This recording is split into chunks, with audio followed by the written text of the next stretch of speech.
जय श्री महाकाल। स्वागत करती हूँ आपका अपने YouTube चैनल ज्योतिष की बात पूजा के साथ। आज मैं यहाँ आपको बताऊंगी कि चंद्रमा से कौन कौन से दुर्योग बनते हैं, उनका क्या प्रभाव पड़ता है, चंद्रमा से जो दुर्योग बनते हैं उनका निर्माण कैसे होता है, एवं अगर चंद्रमा से बनने वाले दुर्योग आपकी कुंडली में हैं तो उसके लिए मैं कुछ उपाय भी बताऊंगी। तो देखिए, चंद्रमा से संबंधित तथ्य और तर्क हैं काफ़ी सारे।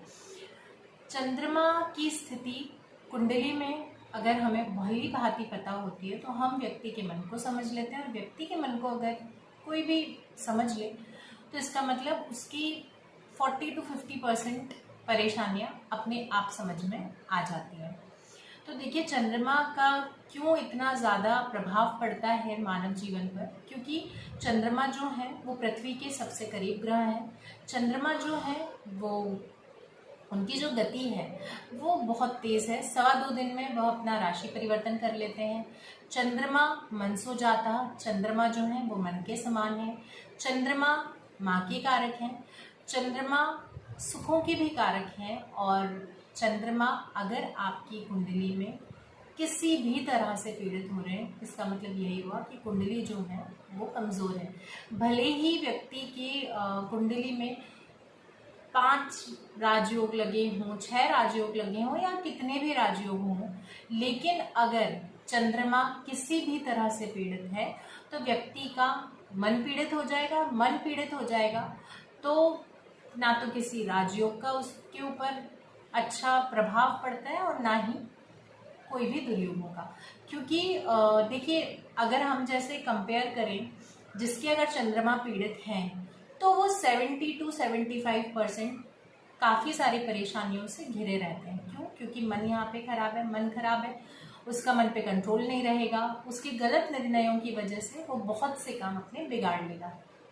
अगर हम दूसरी तरफ ये बात करें कि अगर कुंडली में बहुत ज़्यादा राजयोग नहीं भी हैं, लेकिन कुंडली में अगर चंद्रमा अच्छा प्रभाव दे रहे हैं, कुंडली में चंद्रमा पीड़ित नहीं है, किसी दुर्योग से ग्रस्त नहीं है, तो आपकी जो कुंडली है वो काफ़ी अच्छी रहेगी।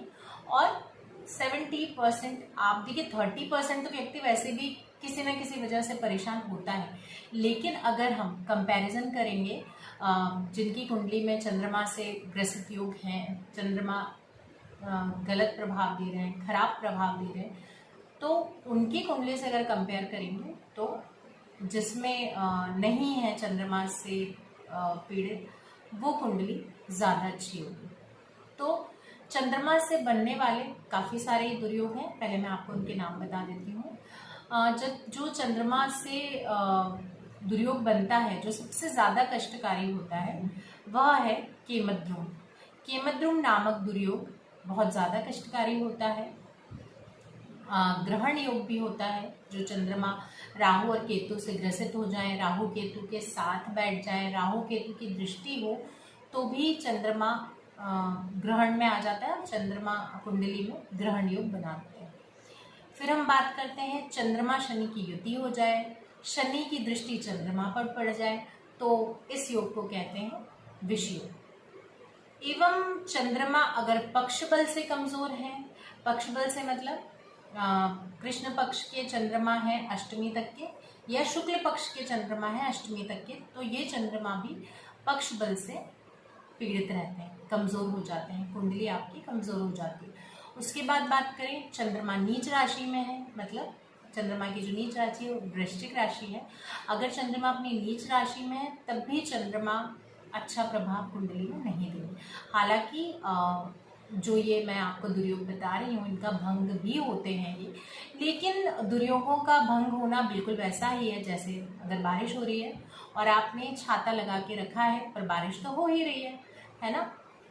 थोड़े थोड़े पानी तो ज़रूर आपको परेशान करेगा ही। तो ऐसे ही जब भी आपकी कुंडली में चंद्रमा अगर पीड़ित है और मान लीजिए महादशा आ जाए, अंतरदशा आ जाए, प्राणांतर आ जाए, सूक्ष्मांतर आ जाए, तो आप कहीं ना कहीं से परेशान हो जाते हैं। ठीक है, तो ये मैंने आपको इन दुर्योगों के नाम बताए कि कौन कौन से दुर्योग होते हैं, किस वजह से चंद्रमा पीड़ित हो जाते हैं। अब देखिए केमद्रुम का निर्माण कैसे होता है वो भी मैं आपको बता देती हूँ। केमद्रुम का निर्माण ऐसे होता है, चंद्रमा के ना तो अगले भाव में कोई ग्रह हो ना ही पिछले भाव में कोई ग्रह हो। मतलब उदाहरण के साथ मैं आपको समझाती हूँ। चंद्रमा अगर आपके दशम भाव में है तो ना तो नवे भाव में कोई ग्रह नहीं होना चाहिए और ना ही एकादश भाव में कोई ग्रह होना चाहिए।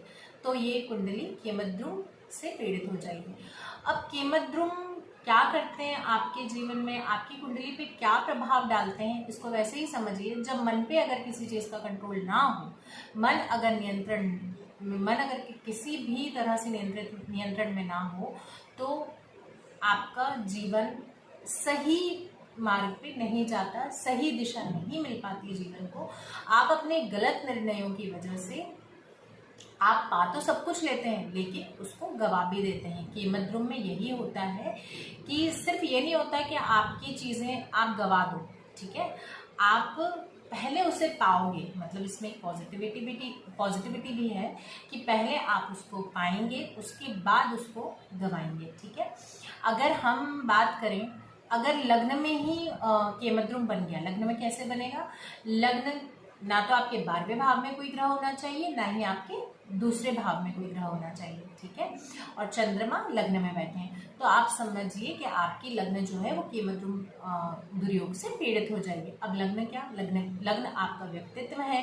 व्यक्तित्व यानी कि आपका व्यवहार, आपका सारी चीजें आ जाएगी इसमें, लग्न में, ठीक है। आपका व्यक्तित्व ही आ जाएगा। तो व्यक्तित्व, आपका काम करने का तरीका, आपका व्यवहार, आपकी जो भी आप चीजें कर रहे हैं वो सारी, ठीक है।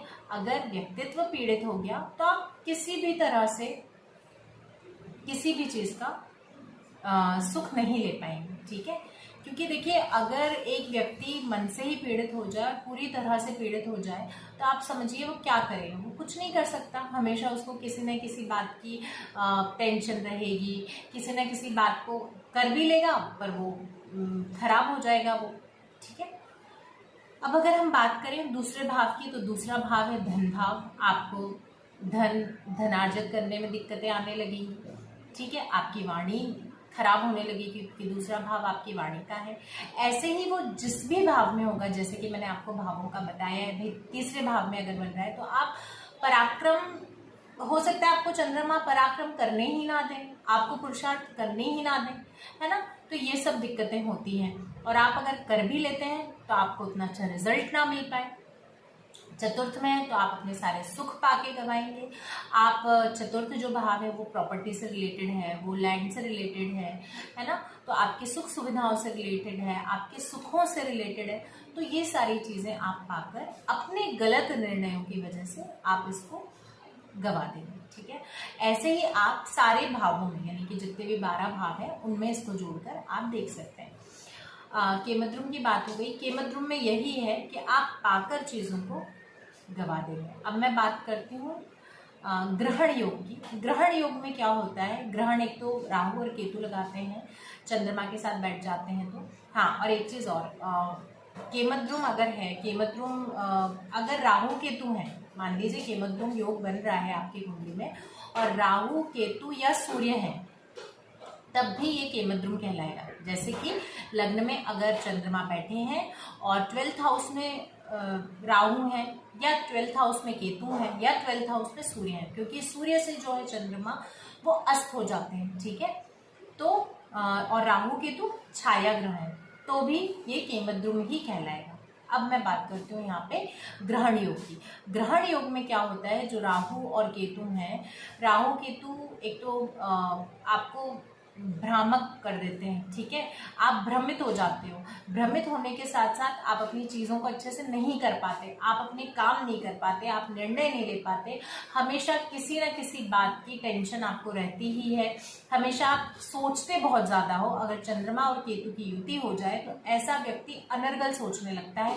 अगर छोटी सी भी बात होती है तो वो छोटी सी बात को, जैसे बोलते हैं ना कि तिल का ताड़ बना देना, राई का पहाड़ बना देना, इस तरीके से आपके विचार अपने आप आने लगते हैं, ठीक है, बहुत ज़्यादा ही सोचना। जैसे मैं आपको एक एग्जांपल देती हूँ, अगर कोई व्यक्ति मान लीजिए उसकी तबीयत खराब हो गई, वो कल ऑफिस नहीं जा पाया, अब वो यहाँ तक सोच लेगा कि भाई मैं ऑफिस नहीं गया, अब मेरे बॉस से किसी न किसी बात पे से मेरे बॉस मुझे कुछ बोल देंगे, और फिर हम लोग के बीच में इतनी ज़्यादा प्रॉब्लम्स क्रिएट हो जाएंगी कि हम, हो सकता है वो मुझे फायर कर दें।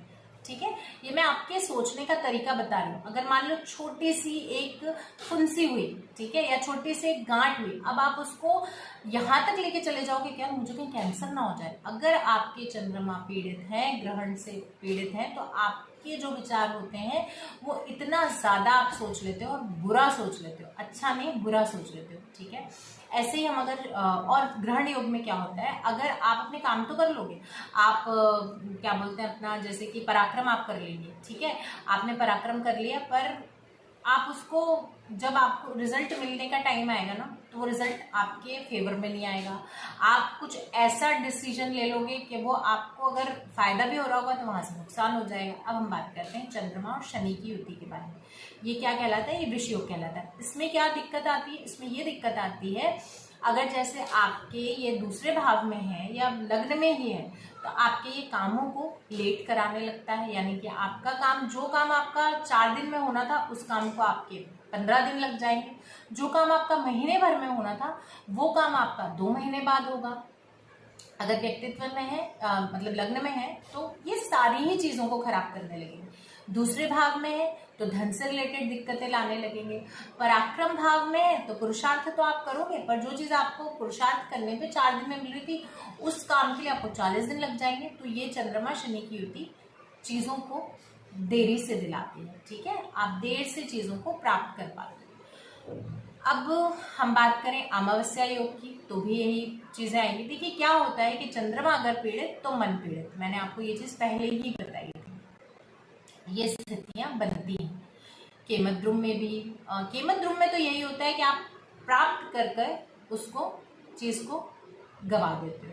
ठीक है, और अगर ग्रहण योग है तो अनर्गल सोचने लगते हो, अगर विष योग है तो आप काम तो करते हैं पर आपके मतलब जो भी आप काम कर रहे हैं करेंगे पर आपको मिलेगा लेट। ठीक है, ये सब चीजें होती हैं, लेकिन सबसे खराब जो योग है वो केमद्रुम ही है। ठीक है, तो अगर ये कहीं से भी आपकी कुंडली में बन रहा है, केमद्रुम बन रहा है, या कोई भी जो मैंने दुर्योगों के नाम बताए वो अगर बन रहे हैं, तो आपको बहुत ज़्यादा ऐसा कोई उपाय नहीं है, छोटे छोटे उपाय हैं। सबसे पहला उपाय तो ये है, अपनी माँ की सेवा करना शुरू करें, उनके साथ किसी भी तरह के आर्ग्यूमेंट्स ना करें। और अगर आप लोगों का माँ का मतलब आपकी मम्मी का आपका कुछ भी रिलेशन अगर थोड़ा बहुत भी अनबन हो जाती है तो उसको सॉर्ट आउट करने की कोशिश करें, और कोशिश नहीं सॉर्ट आउट कर ही लें। कोशिश करें कि रोज कहीं भी जाने से पहले अपनी माँ के चरण स्पर्श करें। ठीक है, उनकी ब्लेसिंग्स लें, बहुत ज़्यादा ज़रूरी है।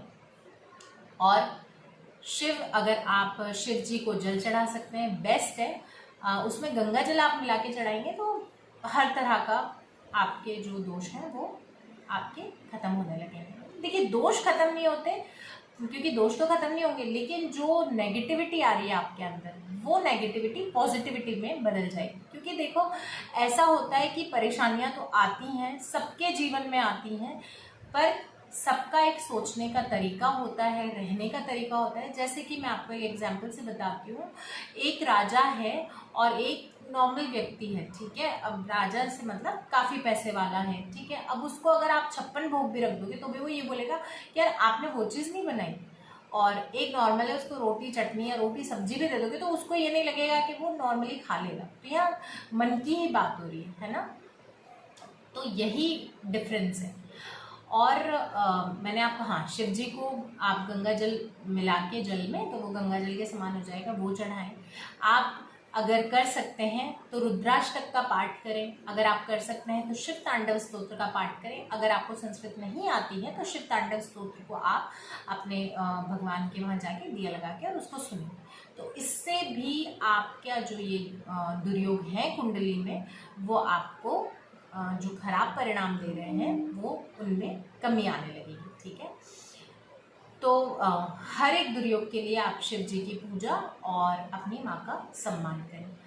अब जैसे मैंने आपको दुर्योग बताए हैं, मैं अपने नेक्स्ट वीडियो में आपको चंद्रमा से बनने वाले राजयोग के बारे में भी बताऊंगी। अगर आपको मेरी वीडियो अच्छी लगी हो तो प्लीज़ इसे लाइक करें और मेरे चैनल को ज़रूर सब्सक्राइब करें। हो सकता है आपके इंटरेस्ट का कुछ मिल जाए। और मेरी वीडियो को शेयर करें। अगर आप मेरी वीडियो शेयर करते हैं तो अगर आपको जो चीज़ काम नहीं आ रही हो सकता है वो दूसरे की काम आ जाए। जय श्री महाकाल।